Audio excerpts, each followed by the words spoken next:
Elizabeth Chappell, a lifelong entrepreneur who finally found my niche. After years of new ideas and jumping from business to business, I figured out how to turn a craft into a successful career. In 2016, I started a monthly subscription box for quilters. That little startup has grown into a thriving, multiple six-figure business that I am so proud of. As a published author, designer of fabrics and patterns being sold throughout the world, my favorite thing to do is to teach others how to grow a career of their dreams. Each week, you'll hear from me or from other guests who are creative entrepreneurs, so you can learn exactly what to do and what not to do to grow a career that's more rewarding and successful than you ever thought possible. If you're ready to turn your craft into a career that you love, I am so excited you're here. Welcome to the Craft to Career podcast. This week, you get to meet my friend Christina of Sweet Potato Quilts. Now, Christina, I have known for a few years, and we talked about it. I don't know how many years exactly. I can't remember exactly how many years, but she took the quilt pattern writing course a few years ago. And then after that, did like a little mentorship. And so we worked together, and she had started back in the day a membership that's a really unique idea, which I do recommend if someone wants to start a membership, to have a unique approach to whatever that topic is. And for her, it's quilting. And she really did. She had this really unique idea for a membership, and she's run with it and done an amazing job. And that we've, kept in touch over the years, and we've talked about, hey, are you going to go to QuiltCon? And we both were like, no, I don't know. But she did go this year. And so I reached out to her. I'm like, I'd love to hear how QuiltCon went. And she's also a designer for Art Gallery Fabrics. There's a whole group, socialites who are now Social Bee Collective Fabric. And I was like, tell me more. How did that go? How did that come about? How was Quilt Market? And so I'm really excited for you to meet Christina. She is one of the sweetest, most genuine people you will ever hear from, or if you get to know her, that you'll get to know. So let's jump in, and let me introduce you to Christina. And before we do that, if you have not left a review for the podcast, please take a moment and go do that. It is the lifeblood of this podcast. It is really what pays it forward. And I want to so badly get to 1,000 reviews. I know that there are a couple thousand of listeners, but there are currently only 285 reviews of the podcast. So that means there are, quite a few of you who are listening who have not left a review. And I promise you it matters. It really does make a difference if you leave a review. So please do that on Apple Podcasts or in Spotify. And it just would mean the world. So thank you in advance. Please take a moment to do that. And now let's jump in and meet Christina. Christina, thank you so much for being here on the podcast. For our listeners, can you introduce yourself and your business? Yeah, Elizabeth, thank you so much for having me. I'm Christina at Sweet Potato Quilts. I live in Boise, Idaho, and I formed my business to share my love for quilting by inspiring quilters to make the quilts of their dreams with mix and match quilt block patterns. And I was totally that kid that would walk around bookstores and school supply aisles at the store, and I'd get so excited, get chills down my spine. And that's exactly what I want quilters to feel when they work with my patterns. I just want to ignite that spark of excitement that anything is possible because they have all that choice right at their fingertips. I absolutely love it. And you've had this idea of the mix and match from the get-go. Like, what year? You were in my quilt pattern writing course. In what year was it? I can't remember. I'm not good. Oh, yeah. It was in the past. So, but even then you had this idea of like letting people play and mix and match, right? Yeah, I feel like it totally goes with my teaching job. I'm also an elementary school music teacher, and I feel like the best way to teach students to learn music and to enjoy music is to give them the opportunity to create their own music.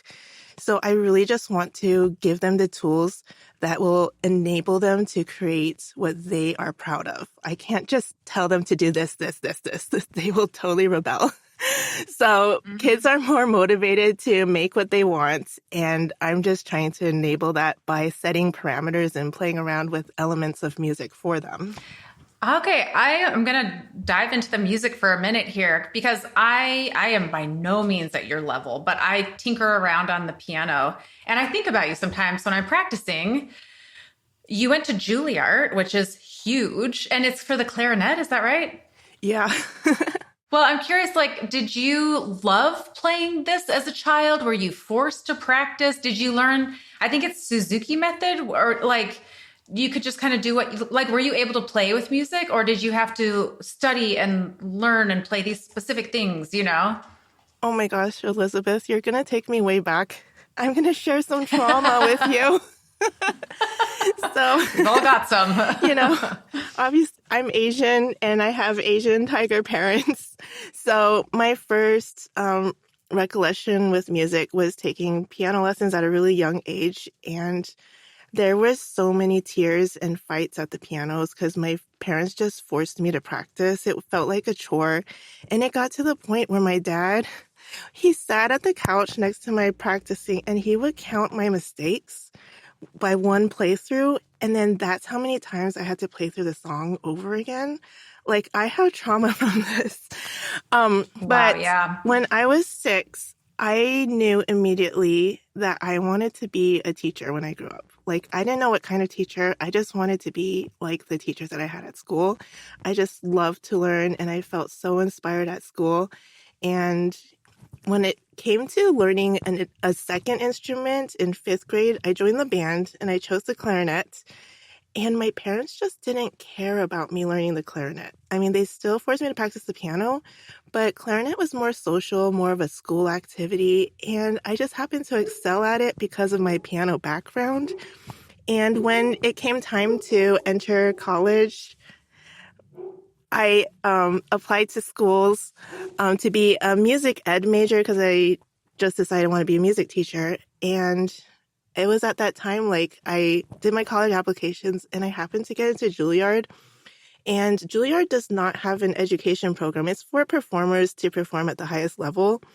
And so I just made the decision that it might be better to pursue that and be a musician first, because the better musician I am, if I still want to teach, I can be a better teacher for my students with the experience I have as a musician.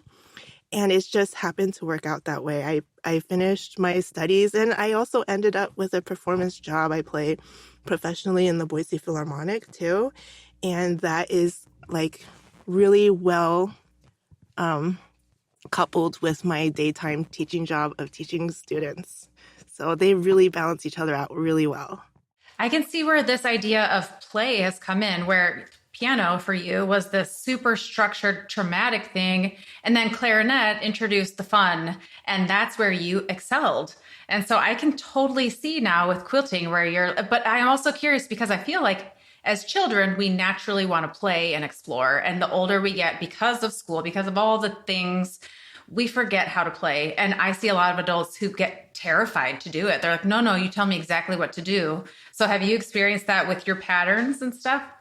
Um, I don't know, but I think about like what would motivate quilters to become my customers. Because when I think of kids and teaching them, I can't just tell them what to do. It just doesn't work that way. So there has to be like some roundabout method, a game, like make it something else that would motivate, like create some sort of structure that would motivate kids to do what you want them to do. And so I just try to um, present my patterns in as something that quilters want to make. So I actually just reached out to you because I had been watching, I didn't go to QuiltCon this year, but I was watching your stories and all that was going on at QuiltCon, and there was a lot of excitement that it looked like.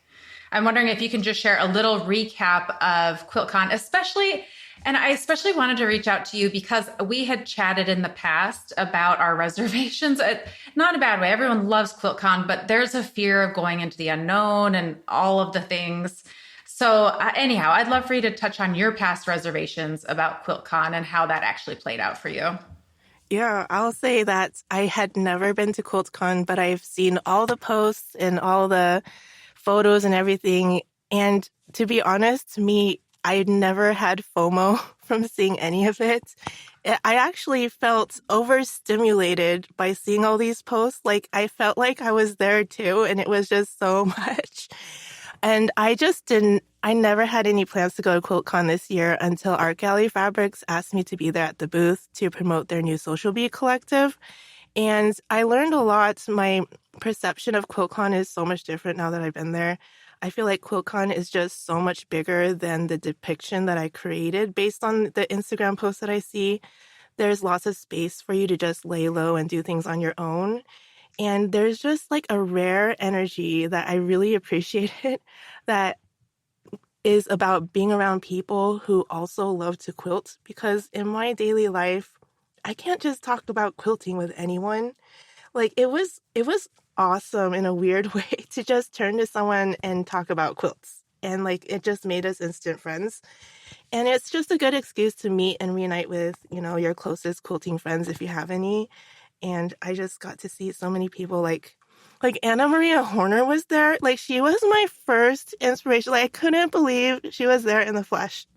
And like Lindsay from Pen and Paper Patterns, she came over to the booth and I can't believe it. She looked at all of our fabrics. Like I am such a huge fan of hers. I can't believe she like was touching and looking at our fabrics. Like these are like real people that I had like just fantasized as my heroes. So like in a way, like it was so much more awesome than I had given credit for not going. And also, of course, the inspiring quilts. And just, yeah, it was an energy I have never experienced before. Was there any aspect of it where you felt overwhelmed? It sounds like if you did, you were able to kind of just check out for a bit. Yeah, I mean, I was able to take an Uber out of town to Scottsdale and have a really quiet dinner out of town. And my preferences are not to like do big group events and big group dinners. Like I am more of like either a one-on-one person. I just don't do big groups. So I just appreciate being able to just have that one-on-one connection with someone else, or like just to leave and go somewhere and no one will know. It'll be okay. Yep, it's true. So, what were your highlights and your key takeaways?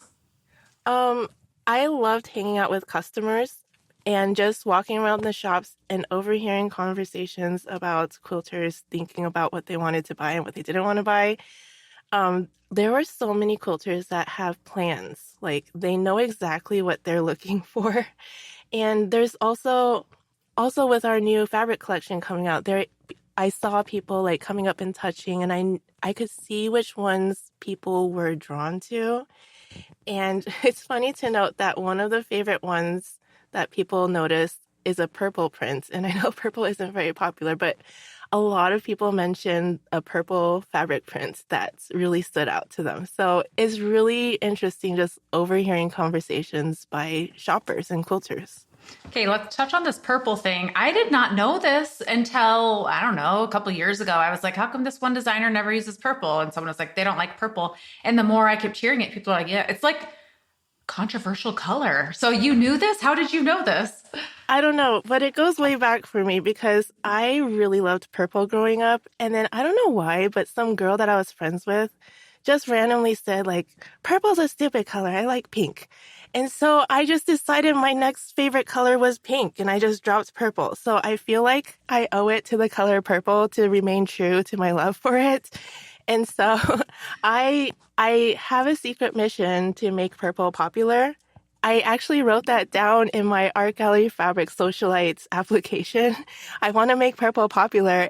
And then later I found out that it's Pat Bravo's least favorite color. So we like to joke around and butt heads over that. And I mean, she appreciates that because I think she loves being challenged by people who think opposite or differently from her. So yeah, it's been like a fun thing to talk about. Yeah, that is cool. And I'm so curious. I mean, it makes me the business brain in me is like, oh, I would love to just be a fly on the wall. But like when you said quilters have plans, what do you mean by that? I think quilters already know, I don't know, it seemed like quilters already know what they have at home. So they're either looking for patterns that would go with a fabric that they already have at home, or if they see a pattern that they want to make, they already have most of the fabric, but they're looking to complete the fabric that they need for the pattern, or they're just looking for fabrics that just go with their stash. Like, I don't know, it's hard to say. So you would hear a lot of conversations like, "Oh, this would go really well with the fabrics I have at home," or I don't know. Is that the kind of thing you would hear? Yeah, it seemed like they knew what they needed. I could be totally wrong about this, but it's just totally apparent that quilters just know what they like.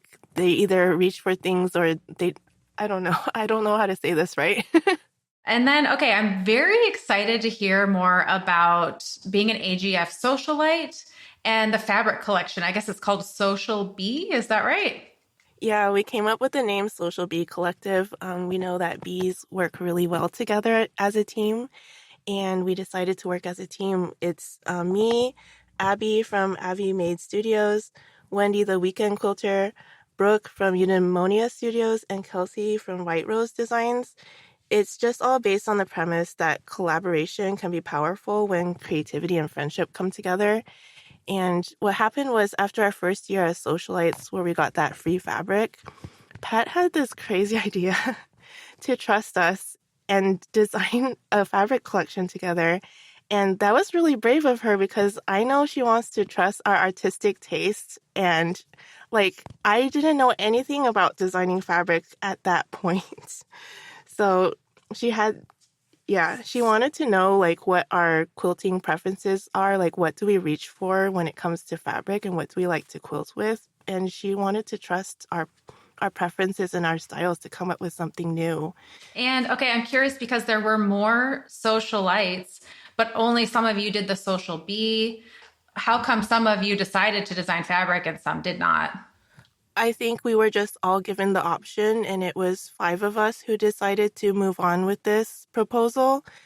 Actually, initially, I was one of the people that said no because I was like, look, Pat, this was never on my radar, and I think it'll put too much on my plate, and I don't think I would do a good job.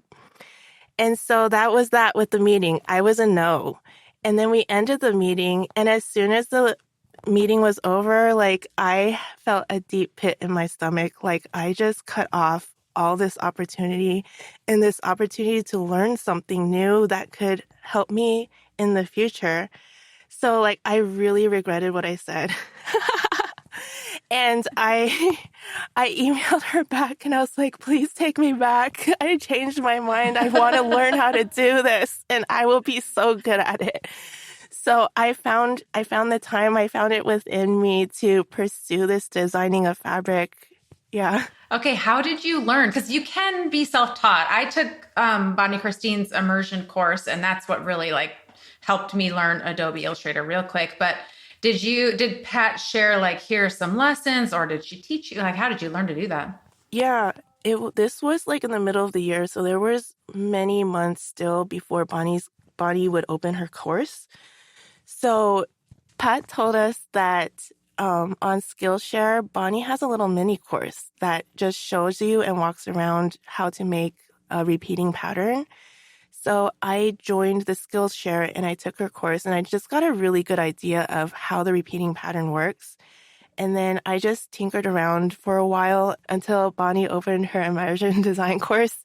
And then I took the course and I learned so much more. Okay, yeah. No, her course, it really is phenomenal. And that makes sense. Okay, I was like, how on earth? Because I've seen the prints and the fabric. I'm like, you weren't just tinkering around, you know? So that's really cool. And then I'd love to just hear your design process because this wasn't on your radar. So how did you come up with, I mean, I guess you said Pat was like, what do you reach for? What do you want? But like, how did you pick the colors? And as a social bee, did it all have to go together or was it like, no, just you design your own thing? Yeah, Pat is really good at supporting each of us individually and wanting us to have our own style and voice. So she supports what we like. And what I like, I really like low volume prints and lots of space. And I like prints where you can get lost in it. So there's no direction to it and the spacing is kind of playful. So you're kind of lost in the middle of your fabric and you don't know where you are. And that's kind of my style I'm learning. So that's what you'll see from my prints. You'll see that there's a different style between all the other designers, but we really work collaboratively to to figure out how one print can play this role in the collection, another print can do this role for the collection. And so there's a balance between all designs and prints. And there's a lot of talking about what color palettes we'll use. We go back and forth. We keep adding, taking away colors. We have all these meetings and we are talking about the smallest details and the smallest changes that will make the huge difference in the collection. This is a lot of time, and Pat has spent so much time giving us feedback on what she sees because it is so amazing. You can get lost in your own art and create it. And then when you show it to Pat, she has an eye for giving you feedback on things that you have never even considered. I I wish I had an inkling of her brain because she notices things that you would never consider in a pattern. And so even just talking and having those conversations with Pat, I've learned so much about fabric design and just I see so much when I look at other people's fabric too, and I appreciate it. It's just such a cool experience that I've never heard of people having where you are working as a team to make this fabric collection. Like what I just think it's such a cool and I would have to imagine, I guess you can only speak for yourself, but like the friendship with working with those people has got to be pretty tight knit, you know? Yeah, we've been working pretty close and we've become pretty good friends. And I can't imagine doing this with anybody else. I'm so grateful for them. Each of them have so many strengths to offer. And that's what the collaboration is all about. You bring your own strengths and together we're creating something that we possibly can't come up with on our own. Yes. Okay. And I'm kind of curious because, well, you hinted at it here, but when I messaged you about being on the podcast, you were like, well, are you sure you want me? Because I view things a little different in regards to saying no. So, okay, tell me more. Dive into that, if you will. Well, I think I do say no to things. I just don't realize it because I hear a lot of people you guys say no to things to make time for the things that are important for you. But maybe I just have a lot of things that are important for me.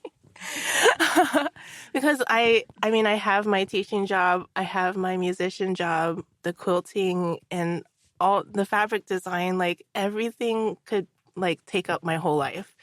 And I managed to figure it out where I have time to still do nothing. I have time to spend with my family. I have time to do hobbies that are completely outside of everything else. And I think from an outside perspective, when you think about what I'm doing, it might seem like a lot, but I honestly think that when I am immersed in one thing, one aspect of my life, like teaching, me being immersed in that and the experience I gain from doing that actually gives me experience and perspective that helps me in quilting or in playing my instrument professionally. I feel like everything I do complements each other. And so it's not a matter of time, but it's a matter of when you pursue something, it helps you improve at something else as well. And I actually don't really get burnt out because if I feel stuck at quilting or if I feel tired or burnt out at quilting, I can set that aside for a little bit and just focus on my music making and then come back to it. So I love having that variety in my life. And I don't know, maybe I just lucked out in I have all these facets of life that may seem like a lot, but I enjoy them all and they all complement each other. And by pursuing one, I'm also still improving in another area. When I first started offering online courses and a membership, I needed a platform that could do it all without giving me a tech headache. That is why I chose Kajabi. I have been blown away by everything it can do. With Kajabi, I run my courses, a membership, email marketing all in one place. You can even build a website with a blog and sell digital products, host webinars and coaching calls, and even set up an affiliate program, all without needing a dozen different tools. And the best part, it's powerful yet easy to use. I love it so much that I even created a free course to show you how to get started with Kajabi. Access my free course on how to use Kajabi and try Kajabi for free by visiting bit.ly/QC Kajabi or visit the show notes for the link. If you're ready to streamline your business and enjoy the process, give Kajabi a try. You are going to love it. Can you describe a typical weekday, what that would look like? This is just my life and my perspective. I would never impose this on anybody else or judge anyone for being different from me or for thinking that I'm crazy, because I could be totally crazy. But I actually wake up really early in the morning because of my husband's job. We get up like 4:50 in the morning. Okay, so I get up at 4:50. I wake up really slow. I like have a morning ritual. I cook my breakfast. Maybe I send an email out for my business. I do like a few really easy things just to feel like I'm doing something, but it's not overwhelming. And then I go to school. I do my job there, and I'm back around 4:30 in the afternoon. And sometimes I had a bad day at school. Like I'm like so tired. Like I can't do anything. So I just give myself that rest and that grace to just do nothing. So I can do nothing. So I sit on the couch and I tell myself, do nothing. You're fine. Everything will be okay. But then like when like 6 o'clock hits, it's like, I want to make a quilt. So I do nothing, but then like it comes to me like, I still want to make a quilt. I still want to do something. And sometimes if I have orchestra week, I have a rehearsal from 7:30 to 10 at night. So sometimes I have to be practicing in there too. But I mean, there are seasons for doing different things. And I'm sure there's a book out there that talks about like our menstrual cycle and like how our energies work. Like we are not the same person every single day. And so if we just allow ourselves to just ride that wave, like it's okay to be unproductive some days, but like sometimes if you just want to get things done, just like embrace it. So there are days I just like check, let's do it. And then there are some days like I don't want to think. So I just do like the mundane things that I don't have to think about. I can turn on a podcast, watch a reality TV show, and just get those things done. And then there are days like I need to be creative. I want to create like things, you know? So like there are seasons where doing different things, and I just love having that variety. And that's cool hearing your typical day because it helps me visualize more what you're saying about how everything balances each other out. You come home from school, allow yourself that time to just veg, and then you're like, oh, but I want to quilt. And you're being productive, but doing what you love. So it works out really nicely that way. Yeah, I tell myself like I don't have to do this quilting business. Like it doesn't have to exist. But Yeah. somehow I keep returning to it, and I love it, and it's so much fun. So, something that I know you started a few years ago now is your membership. And you talked about a little bit this quilt play, but how is that membership going? And I'm very curious the workload on your end. But first, just tell us about the membership and what it's like, what it's all about. Okay, so my membership is where each month I release and I send out a mix and match block. And the quilters that are in the membership can use that and past blocks to mix and match and create block patterns. And every month I make mock-ups of that block with all the past blocks so you can see like what possibilities there are with that block. So this month of March that's coming up, when I add that block, if you were a member of the Quilt Club since it first began, just adding that block will give you 71 more quilts layout options. And like, I feel like it's crazy because like, yeah, every month I make those mock-ups. Like this month I made the mock-up with that block matched with all the other blocks in the past. And like, I get chills down my spine because as I like color them and stuff, I'm like, I want to make this quilt. I want to make this quilt. Like the only sad thing about it is like I don't have time to make every single combination quilt. So I hope there's someone out there who I can know. make them and share. But like, yeah, I just love it. I've gotten to the points like I have it streamlined down and I host it through Kajabi and I just learned Kajabi so well enough, like it's just my instrument, it's my tool, and I'm pretty fluent around it. So it's become really easy. And I've the membership is growing steadily, and so I feel like I'm spending more of my time not just getting new customers, but I want to keep my current customers satisfied and happy. So I'm just making sure I'm like improving on my site for members on the inside, adding more video tutorials and just like giving more value on the inside for when you sign in and you see those blocks and you're like, I want to make them all. I just can't decide. And I'm curious with your membership, is it a library? Like, let's say I joined today, would I have access to all of the past blocks? If you join today, you also get my Block of the Month program. So you can get a 12-inch block from January, February, and March that's coming up. But and also for the membership, when it comes to the mix and match block, you get whatever month's block that you're joining, plus 2 extra blocks that are permanently in the membership. So I have 2 blocks that are always in the membership and then 1 block of the month that is always swapped out. So every month, at the end of the month, I remind my members to download all that month's pattern because it's going to be gone and replaced with the next month's pattern. But those 2 blocks will always be there. So if you were to join at any given day, you will still have plenty of choices to make things. And then from a managerial standpoint, that's how my membership worked as well. But also because for technical reasons, I didn't own all, I had guest designers. So they weren't if let's say I had been a member since the beginning, are they able to email you? I mean, this is very technical for the listeners who are wanting to start a membership and thinking about those practical things. Are they able to email you and then you have to email them those past patterns and Yeah, they are welcome to email me and let me know that they missed. I mean, I get emails like there are people who have life circumstances, they're not able to quilt or access their patterns, and I totally give them that grace. If you missed a pattern, I can look up your account and I can tell when you are a member and I can absolutely send you what you paid for. Also, I don't know if you know this, Elizabeth, but Kajabi ooh, has I'm something excited. new. Yeah, what is It's it? called the download.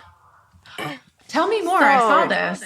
they started a download thing where I added a page inside a membership and people can purchase. I can make it for purchase and download past block patterns. If they see something or a block from the past that they weren't a member for, I price it super reasonably. And in the like they just rolled it out and they said, well, you have a limit. But now, like, I think based on the feedback, the downloads are unlimited. So like That's what I saw. now I'm working on like putting back up all the past block patterns for sale for a really low price just to make all those combinations available if you want them. Yeah. And I have not used the downloads yet, but could it work as like to sell PDF quilt patterns? Yeah. Ah, okay. So I could technically close my Shopify and put everything Oh, on thinking. Kajabi. Yeah. Okay. I'm going to have to investigate. This could, because I don't need to have all the 10 websites that I'm having I currently. know, I have So, that too. But like, yeah, you can have that pattern download page on an open website and you can also protect it behind your password. So I just have that one for members. When you sign in, you can access past patterns. But you could also make it public on your site. so what goals and dreams do you have for Sweet Potato Quilts moving forward? Um, Moving forward, I just want to continue delivering good patterns and inspiring people. And I just know, like, if we're being real, this world is a crazy place. And I just want my membership my quilting community to be a good respite from that so that you can just like recharge your battery and feel like you can go back and tackle that crazy world. I know like maybe my account on Instagram feels always joyful and playful, but like I do realize like, I come from a place where like I understand like life is hard. And I just want quilting to be like a good place where people like have that choice to create what they want and make something beautiful. Um, I just want to continue personally. I want to keep growing as an artist and continue to pursue beauty and creating and maintaining connections with people who value the same things that I do. And I feel like when I pursue something really hard, I'll meet people who are similar to that.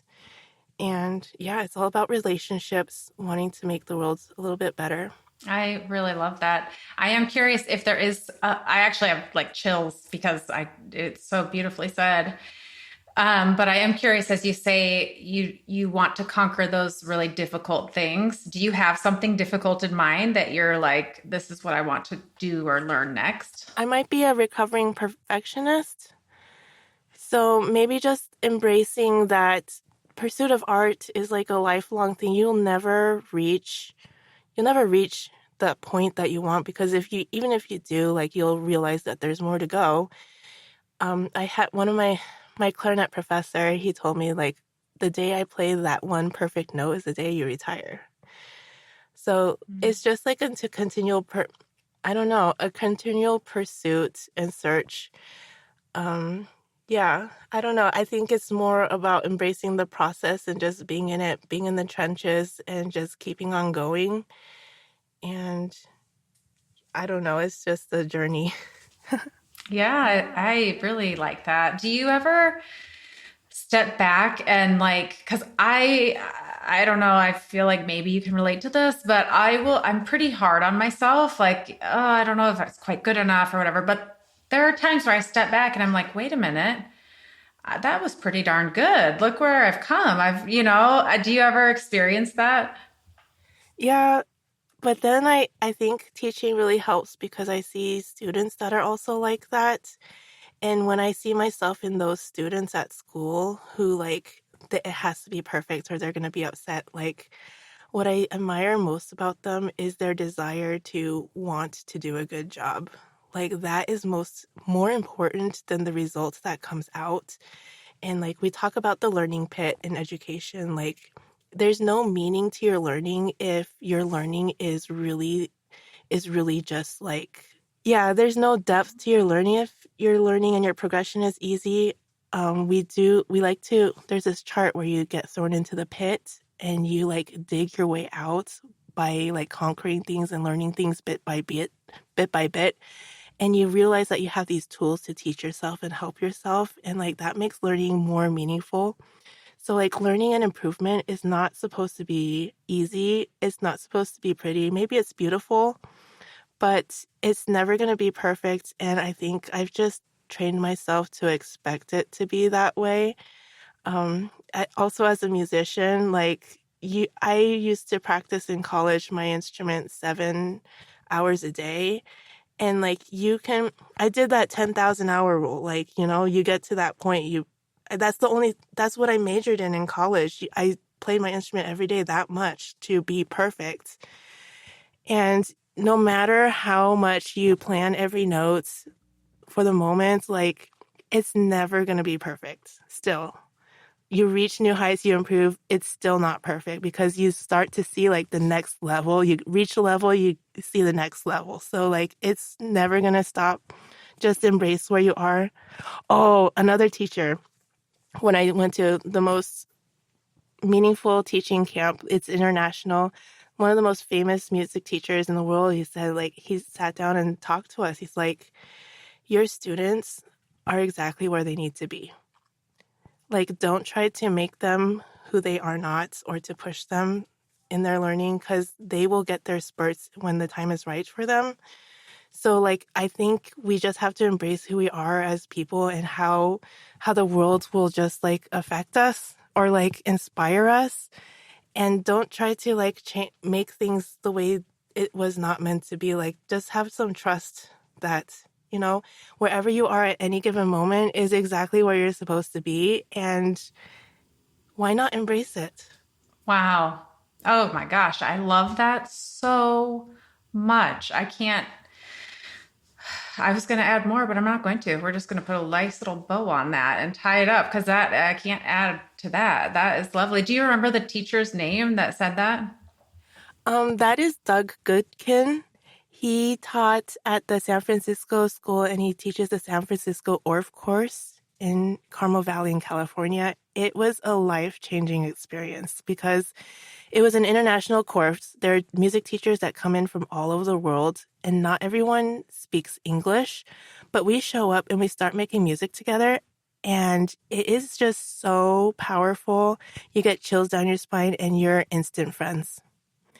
And I've never experienced something. I mean, I could cry just thinking about it. I've never experienced something where you spend 2 weeks together with people who don't speak your language, and you prepare for these performances, you collaborate, and you learn to trust them and love them so much that when it's time to perform, there's no nerves to performing. It's like you're just sharing your love with each other and what you've just put together.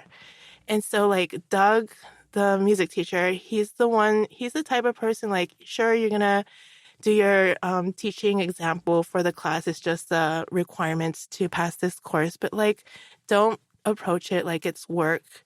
Don't put work into it. Just play and have fun and like just trust that you all have the capability of doing it.